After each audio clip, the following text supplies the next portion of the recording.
દરેક વિદ્યાર્થી મિત્રોનું યુનિક એકેડમીમાં હાર્દિક સ્વાગત છે.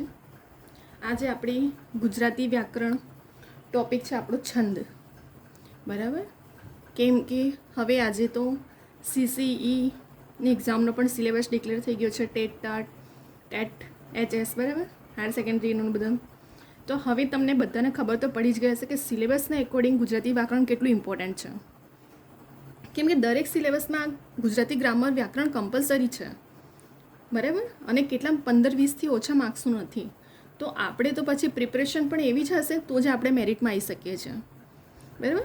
ઘણા સ્ટુડન્ટો શોર્ટ ટ્રીક ડાયરેક્ટલી, પણ એને સમજવું જરૂરી છે વ્યાકરણને, બરાબર. દર વખતે બધું નવું ગોખવા બેસવું, મોડે કરવું, એના કરતાં તમે એક વખત વ્યાકરણના નિયમો સમજી જશો ને, ઇન શોર્ટમાં કઈ રીતે ઓળખી શકાય, તો આપણે પછી બીજા બધા પુસ્તકો અને બધા નવા ઢગલા વસાવવાની જરૂર નથી, બરાબર.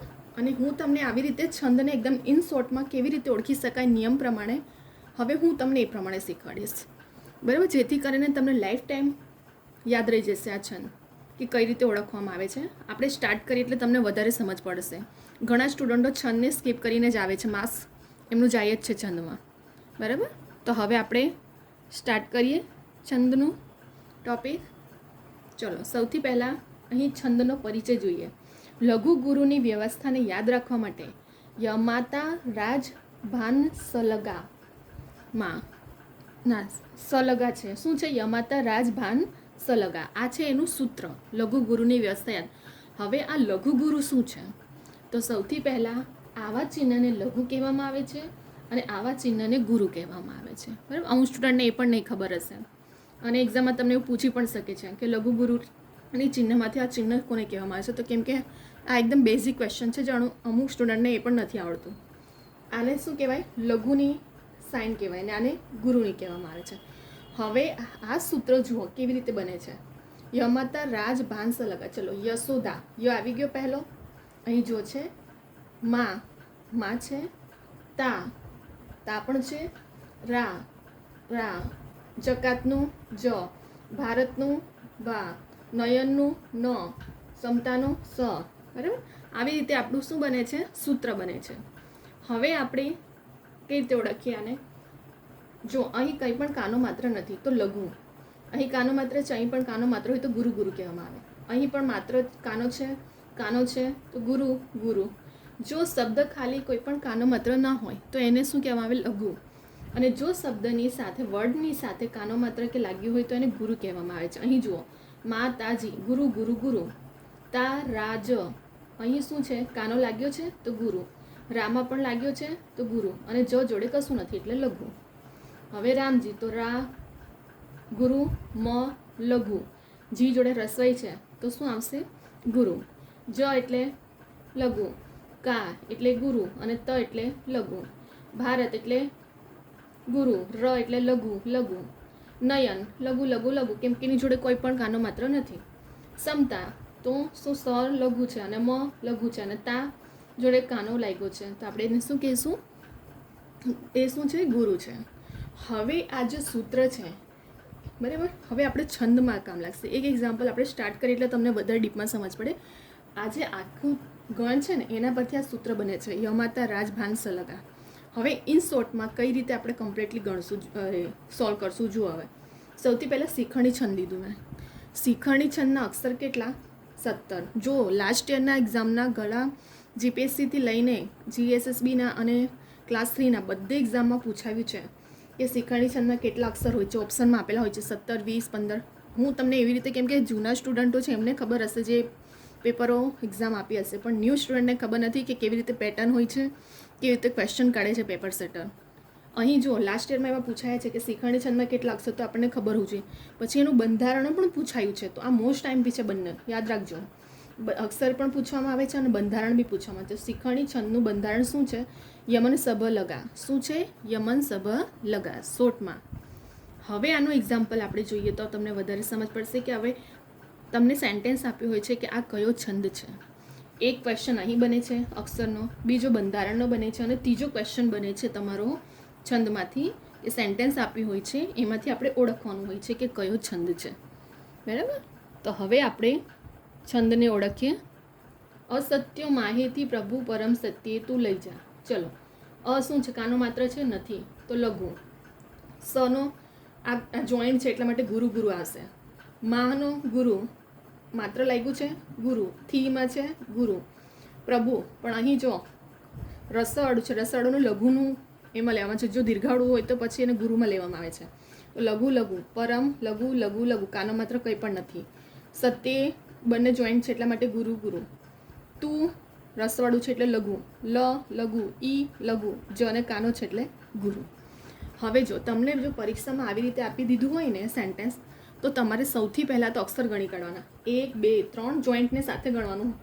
1 2 3 4 5 6 7 8 9 10 11 12 13 14 15 16 ને 17. આવી ગયો. 17 કોનો છે? શિખંડી છંદનો છે. પહેલાં જોડ મળી ગયું. ખાલી અક્ષર ગણી કાઢો. ટોટલ 17 થાય છે. તો 17 અક્ષરના શિખંડીનો છે. પરંતુ બીજું એક વસ્તુ કન્ફર્મ કરવી જરૂરી છે, કેમ કે 17 બીજા પણ અક્ષર બીજા છંદમાં હોઈ શકે છે. તો હવે બીજી કઈ રીતે ઓળખવાનું? પહેલાં ખાલી પહેલો શબ્દ જોઈ લેવાનો. શું છે? લઘુ ગુરુ ગુરુ. હવે લઘુ ગુરુ ગુરુ શેમાં મળ્યું છે? અહીંયા જુઓ, યશોદામાં છે લઘુ ગુરુ ગુરુ. તો ય કોનું બંધારણ છે? પહેલો જે શિખંડી છંદ છે. બસ પકડાઈ ગયું તરત જ કે શિખંડી છંદ છે. આટલું બધું લોંગમાં આપણે કરવા નથી બેસવાનું ત્યાં એક્ઝામમાં. આટલું બધું આપણી પાસે ટાઈમ પણ નથી કે તમે આટલું બધું લોંગમાં કરવા જશો. બરાબર, લોંગમાં કરવા જશો તો તમને મેળ પણ નહીં પડે. બરાબર, લોંગ કરવા જશો તો મેળ પણ નહીં પડશે. અને એટલો બધો આપણી પાસે ટાઈમ પણ નથી હોતો કે આટલું બધું આપણે કવર કરીએ. ત્યાં આપણે ઇન શોર્ટમાં જો એક્ઝામમાં પૂછે તો સૌથી પહેલાં અક્ષર ગણી કાઢો. ને અક્ષર ગણ્યા પછી ફક્ત અને ફક્ત પહેલો શબ્દ શું? લઘુ ગુરુ ગુરુ. તો લઘુ ગુરુ ગુરુ યશોદામાં જુઓ, લઘુ ગુરુ ગુરુ, લઘુ ગુરુ ગુરુ, ય છે પહેલો, તો બંધારણનો ય પકડાઈ ગયો. તરત જ શિખંડી છંદનો છે. બસ આવી ગયો આન્સર તરત જ આપણો. એવી જ રીતે બીજું જુઓ, ઉનાળાનો લાંબો દિવસ વહતો મંથર ગતિ. હવે જુઓ, અહીં પણ મેં અક્ષર ગણો. 1 2 3 4 5 6 7 8 9 10 11 12 13 14 15 16 ને 17 મળી ગયું શિખંડીનું. હવે ફક્ત પહેલો વર્ડ પકડો, ઉનાળાનો. ચલો, ઉ એટલે લઘુ, ના એટલે ગુરુ ગુરુ. મળી ગયું લઘુ ગુરુ ગુરુ. તરત જ પકડાઈ ગયો. જુઓ, એક પણ તમારો મેચ નહીં હશે, યાદ રાખજો. એટલે પહેલો જ અક્ષર પકડી કાઢવાનો. આ જરૂરી છે. આના પરથી તમને ફટાફટ પકડાઈ જાય છે. બરાબર, પણ આ પ્રેક્ટિસ જરૂરી છે છંદમાં. વ્યાકરણ, ગુજરાતી વ્યાકરણનું છંદ ઇમ્પોર્ટન્ટ છે. એના ઘણા બધા ક્વેશ્ચન આવે છે અને આ ઇમ્પોર્ટન્ટ છે આમાં મેન તો તમારું. બરાબર, તો અહીં આપણે આવી ગયા આન્સર તરત. હવે બીજું જુઓ, 1 2 કદી મારી પાસે વન તણા હોત કુસુમો. ગણો શબ્દ અક્ષર. 1 2 3 4 5 6 7 8 9 10 11 12 13 14 15 16 17. બરાબર, હવે 17 છે. હવે જો આના કરીએ આપણે 3 અક્ષર પહેલાં આપણે જોવું પડશે, કેમ કે આ બધામાં 3 વર્ડ ગણને ઓળખવા માટે. ક શું છે? લઘુ. દી ગુરુ, મા ગુરુ. મળી ગયો. આ ગણ કોનો છે? લઘુ ગુરુ ગુરુ. યશોદા ય, તો ય કોનો છે? શિખંડી છંદ. બસ આવી ગયો આન્સર આપણો. એવી જ રીતે અમારા એ દાદા વિપુલ વનના ઝુંડ સરખા. ગણો અક્ષર. 1 2 3 4 5 6 7 8 9 10 11 12 13 14 15 16 17. શિખંડી છંદના બધા અક્ષરો જે સેન્ટેન્સ હશે તે 17 અક્ષરના હશે. અને 17 અક્ષરને બીજું કન્ફર્મ ખાલી પહેલો વર્ડ કરી લેવાનો. 17 અક્ષર ગણી કાઢવાના ફટાફટને. ફક્ત 3 શબ્દ આગળના જોઈ લેવાના કે લઘુ ગુરુ ગુરુ, લઘુ ગુરુ ગુરુ. ય કોનો છે? શિખંડીનો. આવી ગયો આન્સર. બપોરી વેળાનું હરિતવર્ણું ખેતર ચડ્યું. ગણો અક્ષર. 1 2 3 4 5 6 7 8 9 10 11 13 14 15 16 ને 17. હવે અહીં પણ બપોરી, લઘુ ગુરુ ગુરુ, લઘુ ગુરુ ગુરુ. ય આવી ગયો. ય બંધારણ ય પહેલો કોનો છે? શિખંડી છંદનો. મળી ગયો તરત જ આપણને આન્સર. તો આવી રીતે આપણે આ તમને સમજણ ખાતર આખું બધું મેં બાય સ્ટેપ બધું લખ્યું છે. હવે ફરી એકવાર રિવિઝન કરાવીશ એટલે વધારે તમને સમજ પડશે. બરાબર, અને આ છંદમાં મોસ્ટલી સ્ટુડન્ટોને સમજ નથી પડતી અને સ્કીપ જ કરે છે. માર્ક્સ એ લોકોના જાય છે છંદના ટોપિકમાં. ફરીવાર એક તો લઘુ ગુરુની વ્યસ્ત યાદ રાખવા માટે યમાતા રાજ ભાન સલગાવા. બરાબર, આ છે એનું સૂત્ર. હવે યશોદા માતાજી તારાજ રામજી જકાત ભારત નયન સમતા. આ આગળના શોર્ટ ફોર્મ છે. આ જે આટલા બધા છે ને શબ્દ, એના ખાલી આગલા શબ્દ લઈને આ સૂત્ર બન્યું છે. બરાબર, ત્યાર પછી યાદ રાખજો, જો શબ્દની સાથે કોઈ પણ કાનો માત્ર ન હોય તો એને લઘુ કહેવામાં આવે છે, અને જો કાનો માત્ર હોય તો ગુરુ ગુરુ.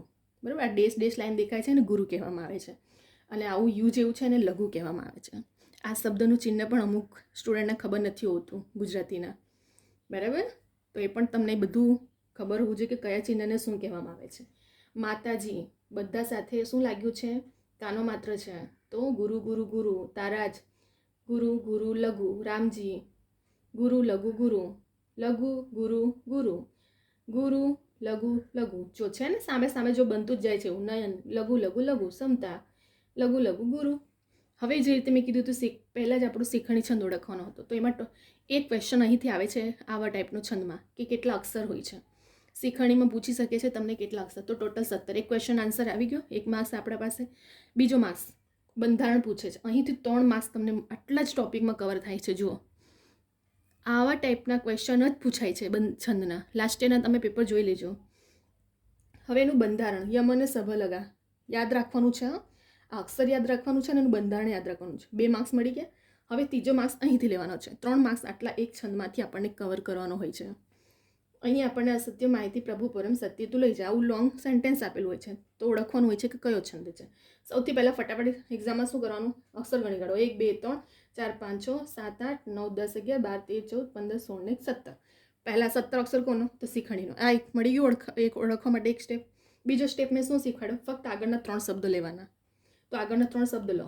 મેં શું કીધું? કાનો માત્રનો હોય તો લઘુ, જોઈન્ટ હોય તો ગુરુ ગુરુ બની જાય, બરાબર. તો ચલો સૌથી પહેલાં જુઓ. હવે લઘુ ગુરુ ગુરુ, લઘુ ગુરુ ગુરુ બંધારણ કોનું છે? યશોદાનું. ય પહેલો, ય બંધારણ પહેલો, શીખણી. મળી ગયું આન્સર, બરાબર. એવી રીતે ઓળખવાનું છે. અહીં પણ 17 અક્ષર છે. ઉનાળાનો લાંબો દિવસ વહતો મંથન, આ ટોટલ તમે પણ ગણજો. 17 અક્ષર જ હશે, 17 અક્ષર કરતાં વધારે ના થાય. અને ઉનાળા લઘુ ગુરુ ગુરુ, લઘુ ગુરુ ગુરુ. બીજા કોઈ છે? બીજા કોઈ શબ્દમાં આવું લઘુ ગુરુ ગુરુ એક પણ મેચ નહીં હશે. મળી ગયું. યશોદા ય શીખણી છંદ, આન્સર આવી ગયો. આ પણ કદી મારી પાસે વન તણા હોત કુસુંબો. ટોટલ ગણજો 17 જ અક્ષર હશે. 3 શબ્દો આગળના ઓળખવા માટે લો. ક દી માં સુધી. આ શું બનશે? લઘુ ગુરુ ગુરુ, લઘુ ગુરુ ગુરુ. યશોદા છે, લઘુ ગુરુ ગુરુ. તો ય બંધારણ ય પહેલો કોનો છે? શીખણીનો. તો આન્સર આપી દેવાનું શીખણી છે. અમારે દાદા વિપુલ ઝંડના ઝુંડ સરખા કરો. લઘુ ગુરુ ગુરુ, લઘુ ગુરુ ગુરુ છે. આ જો આટલું યાદ રાખવાનું છે એક્ઝામ માટે. તો આ વસ્તુ યાદ હોવી જરૂરી છે આ છંદ માટે. આવા છંદ માટે જો પૂછે ને તો આ જરૂરી છે. યશોદા લઘુ ગુરુ ગુરુ, તો લઘુ ગુરુ ગુરુ આવી ગયો આન્સર તરત જ. ય કોનો છે? શીખણીનો. બપોરી જુઓ તો લઘુ ગુરુ ગુરુ, લઘુ ગુરુ ગુરુ. યશોદા ય બંધારણ. મળી ગયું શીખણી છંદનો. આવી ગયો આન્સર તમારો, બરાબર. તો આપણે છંદ એવી રીતે ઓળખવામાં આવે છે. હવે તમને હું બીજા બધા પણ છંદ કરાવીશ ને તો તમને સ્ટેપ બાય સ્ટેપ યાદ આવતું જશે અને વધારે તમને કમ્પ્લીટલી સમજ પડતી જશે અને તમે ફટાફટ 1 મિનિટ પણ ના લાગશે તમને કે એક છંદમાંથી 3 માર્ક્સ કેવી રીતે આપણે કવર કરવાના છે, બરાબર. તો આપણે ગુજરાતી વ્યાકરણ ટોપિક બહુ જ ઇમ્પોર્ટન્ટ છે. એમાંય ખાસ કરીને છંદ તો મોસ્ટલી સ્ટુડન્ટને નથી આવડતું, બરાબર. અને આપણે દરેક કોમ્પિટિટિવ એક્ઝામમાં છંદ છે સિલેબસમાં, એટલું યાદ રાખજો. પછી એ જરૂર નથી કે કોમ્પિટિટિવ 8મા ધોરણથી લઈને 10મા ધોરણથી લઈને 12મા ધોરણ કોલેજ સુધી ગુજરાતીનું સબ્જેક્ટમાં કે પછી કોમ્પિટિટિવ એક્ઝામ હોય, બધામાં છંદ ટોપિક બહુ જ ઇમ્પોર્ટન્ટ છે. આવું ઘડીએ ઘડીએ તમે મોડે કરવા બેસો, ગોખો બેસો, એના કરતાં તમે ખાલી એના નિયમોને કઈ રીતે શોર્ટમાં ઓળખી શકે બસ એટલું યાદ રાખો. નિયમ પ્રમાણે જે ગુજરાત ગવર્મેન્ટની ઓથેન્ટિક બુકો પબ્લિશ થઈ છે ને, આપણે 10મા 9મા 12માની પણ જોશો ને, તો એવી રીતે જ આપણે નિયમો પ્રમાણે જો ચાલશું ને તો આપણને ફટાફટ શીખવી જાય અને આપણે મોડે કરવાની જરૂર નથી પડતી. ખાલી નિયમો ઓળખો, એનું બંધારણ ઓળખો અને કઈ રીતે ઓળખી શકાય, બરાબર. તો હવે આપણે તમે સ્ક્રીનશોટ લઈ શકો છો અને જો તમને આ વિડીયો ગમે તો લાઇક શેર સબસ્ક્રાઈબ કરો, બીજા બધા સ્ટુડન્ટને પણ શેર કરો, બરાબર. કે કેવી રીતે છંદને ઓળખવામાં આવે છે.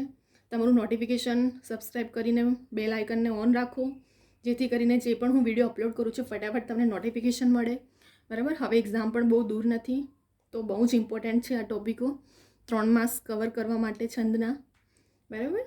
હવે અહીં આપણે બીજા બધા પણ ઘણા બધા પ્રકારો લાવશું છંદના, સ્ટેપ બાય સ્ટેપ જશું અને કમ્પ્લીટલી શોર્ટમાં આવી રીતે જ, આના સિવાય શોર્ટમાં કોઈ પણ તમને છંદ નહીં શીખવાડી શકશે, બરાબર. આ આખું તમારું લાઇન ટુ લાઇનર કેવી રીતે નિયમ પ્રમાણે ઓળખાય છે એ જ છે.